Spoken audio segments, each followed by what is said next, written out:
China just pulled off one of the boldest economic moves of the decade, her chorus, and the world wasn't ready. Welcome to Global Echo, where every news echoes beyond the headlines. Tonight, the world watches as China pulls off one of the most unexpected and game-changing moves of the decade, right in the middle of a tense meeting with former U.S. President Donald Trump, while Washington came armed with new tariff threats and tough talk. Beijing quietly executed a masterstroke that has stunned global markets and reshaped the balance of trade power, all within a matter of days. As the APEC summit kicked off in South Korea, all eyes were on Trump and Xi Jinping. Cameras flashed, speeches rolled, and the atmosphere was thick with competition. But behind the formal smiles, China was preparing a move that no one saw coming. On October 9, 2025, under a newly released policy known as Announcement Number 61, Beijing introduced one of its most sweeping trade measures yet: a full licensing regime for rare earth materials, technologies, and manufacturing equipment. This wasn't just a policy tweak, it was a global shockwave. From now on, any foreign buyer seeking Chinese rare earths must first obtain official approval from China's Ministry of Commerce. And those licenses could be denied if the materials were linked in any way to defense, advanced chips, or high-end semiconductors.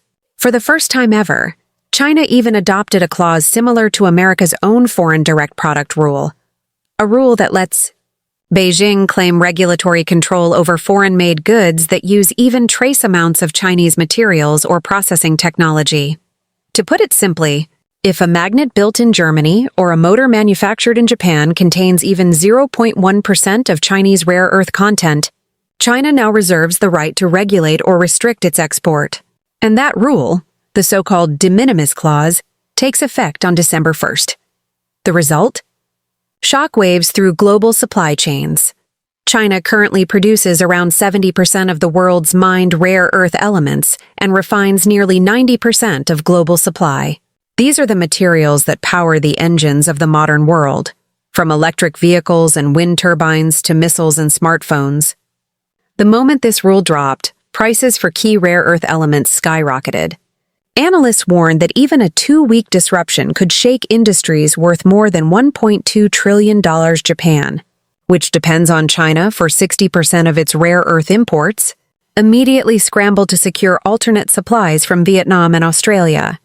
Meanwhile, the European Union launched an emergency task force to assess potential shortages across the tech and defense sectors. Stocks in battery and chip manufacturing companies dipped overnight. And in Washington, trade officials were reportedly caught off guard, calling it a calculated surprise. But Beijing wasn't done yet. While the world was still digesting the rare earth shock, China made a second move that stunned even its closest trading partners. On October 28, 2025, just 19 days later, China signed the China-ASEAN Free Trade Agreement 3.0 in Kuala Lumpur, a historic deal valued at over $1 trillion, forming an economic powerhouse of more than 2.1 billion people and a combined GDP exceeding 23 trillion. The agreement eliminates tariffs on over 92% of traded goods and introduces 9 new chapters focused on digital economy, infrastructure, green development, and cross-border e-commerce.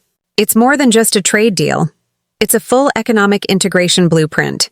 China-ASEAN trade has already jumped from $292 billion in 2010 to nearly $982 billion by 2024. With this new deal, experts say the number could cross $1.5 trillion by 2030.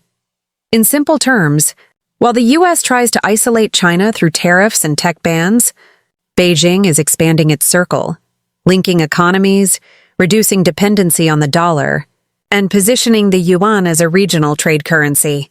It's a smart, subtle, and strategic play. Restrict access to rivals, while opening doors for partners. Beijing has officially stated that its rare earth policy isn't retaliation, but a national security necessity. Still, many analysts believe the timing, right amid the Trump-Xi meeting, one was deliberate. China didn't need to shout or threaten. It simply turned the lever of supply control and let the world do the math. The strategy is clear. China knows that whoever controls the raw materials controls the future. By aligning with ASEAN and tightening rare earth exports, Beijing is building what many now call economic deterrence, influence without confrontation. Across Asia, leaders hailed the ASEAN deal as a milestone for regional self-sufficiency. Malaysia's trade minister called it a partnership for a new century, while Indonesia emphasized how it could boost regional manufacturing.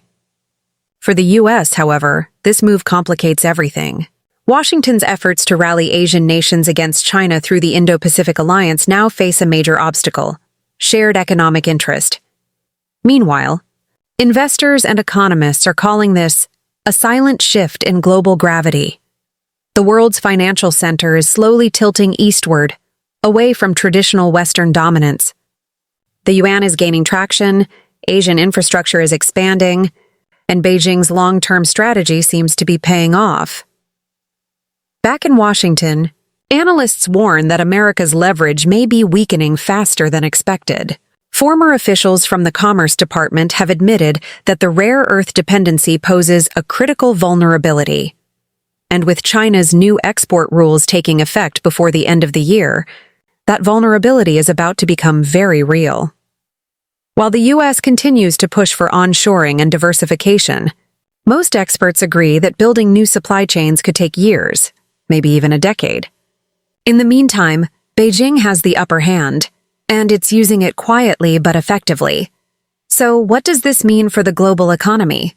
In one line, China has redefined the rules of the game. It no longer needs to confront the U.S. directly. Instead, it's reshaping the global system from within, through trade deals, supply chains, and strategic control points. And as the world tries to catch up, China is already moving on to the next phase, strengthening its currency networks, expanding its Belt and Road infrastructure, and deepening trade integration across Asia and Africa. Whether you call it strategy, timing, or economic chess, one thing is certain: China just played a move that changed the board forever. You're watching Global Echo, where every development is more than just news. It's a glimpse into the future. Stay tuned, because this story is far from over. And don't forget to like, share, comment, and subscribe. Because the world's next big story could break any moment, and you'll hear it first right here.